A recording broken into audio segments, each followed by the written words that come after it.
اچھا تو السلام علیکم، آپ دیکھ رہے ہیں عمران سلطان 527۔ بہت سے لوگ کہتے ہیں صرف اللہ سے مانگو، اللہ سے مانگو اور اللہ ہی سے مانگو۔ تو آج ہم آپ کو بتائیں گے کہ اللہ سے مانگنا چاہیے یا نہیں، قرآن سے ہی بتائیں گے اور آپ کو مضبوط دلیل دیں گے کہ اللہ سے بھی مانگو اور اس کے رسولوں سے بھی مانگو، اور خاص کر حضرت محمد صلی اللہ علیہ وآلہ وسلم کو بنایا ہی اللہ تعالیٰ نے اس لیے ہے کہ ان کے ذریعے ہم اللہ سے بخشش طلب کریں اور ہر وہ چیز مانگیں۔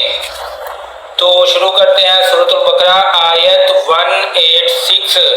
اور اے حبیب، جب تم سے میرے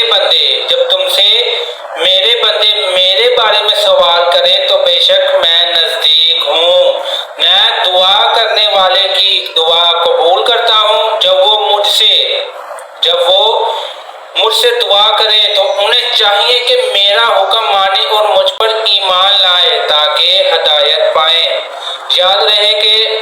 اللہ تعالیٰ ہی فرما رہا ہے اپنے حبیب حضرت محمد صلی اللہ علیہ وآلہ وسلم کو کہ جب میرے بندے اللہ کے بارے میں میرے بارے میں سوال کریں تو انہیں بتا دو کہ میں تو بہت نزدیک ہوں۔ اور اے حبیب، جب تم سے میرے بندے میرے بارے میں سوال کریں، اس آیت میں طالبان کا حق،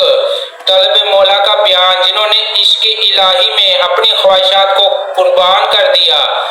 وہ اسی کے طلبگار ہیں، اور ان حضرات کو قرب وصال الہی کی خوشخبری دی جا رہی ہے، اور ان حضرات کو قرب وصال کی خوشخبری بھی۔ شان نزول صحابہ کرام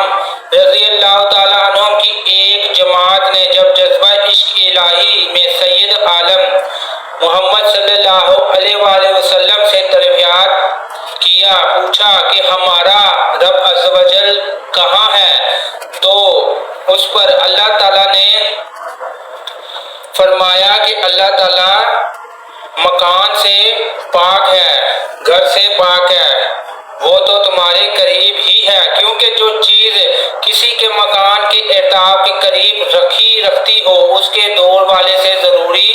دور ہو جاتی ہے، اور اللہ تعالیٰ سب بندوں سے قریب ہے۔ قریب الہی کی منازل تک رسائی بندے کو اپنی غفلت کو دور کرنے سے میسر آتی ہے۔ فارسی کا شعر تو اس لیے تو کہا نا کہ دوست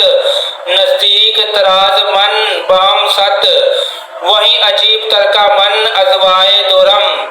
ترجمہ یعنی کہ میرا دوست مجھ سے بھی زیادہ میرے نزدیک ہے، لیکن تعجب کی بات ہے کہ میں اس سے دور ہوں، اور اللہ تعالیٰ ہی فرماتا ہے کہ رب العالمین تمہارا دوست ہے۔ اسی پر یہ فارسی شعر ہے کہ دوست مجھ سے بھی زیادہ میرے نزدیک ہے، لیکن تعجب کی بات یہ ہے کہ میں اس سے بہت دور ہوں، میں دعا کرنے والے کی دعا قبول کرتا ہوں، اور جب وہ مجھ سے دعا کرے، دعا کا معنی ہے کہ اپنی حاجت پیش کرنا، اور یعنی قبولیت کا معنی یہ ہے کہ پروردگار عز و جل سے اپنے بندہ کی دعا پر لبیک فرماتا ہے، البتہ جو مانگا جائے اسی کا حاصل ہو جانا دوسری چیز ہے۔ اللہ تعالیٰ کے کرم سے کبھی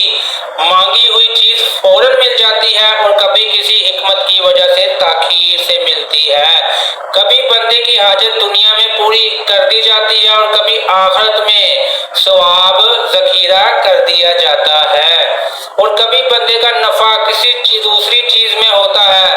تو کبھی بندہ محبوب ہوتا ہے اس کی حاجت روائی میں، اس لیے دیر کی جاتی ہے کہ عرصے تک دعا میں مشغول رہے۔ کبھی دعا کرنے والے میں صادق و اخلاق وغیرہ قبولیت کی شرائط نہیں ہوتی، اس لیے منہ مانگی مراد نہیں ملتی، اسی لیے اللہ تعالیٰ کے نیک اور مقبول بندوں سے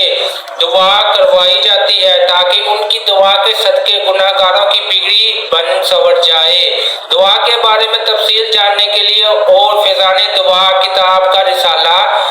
مولوف فرمائے، اور اسی کے ساتھ مجھے دیجیے اجازت، ملتے ہیں اگلی ویڈیو میں سورۃ البقرہ آیت 187 میں۔ السلام علیکم۔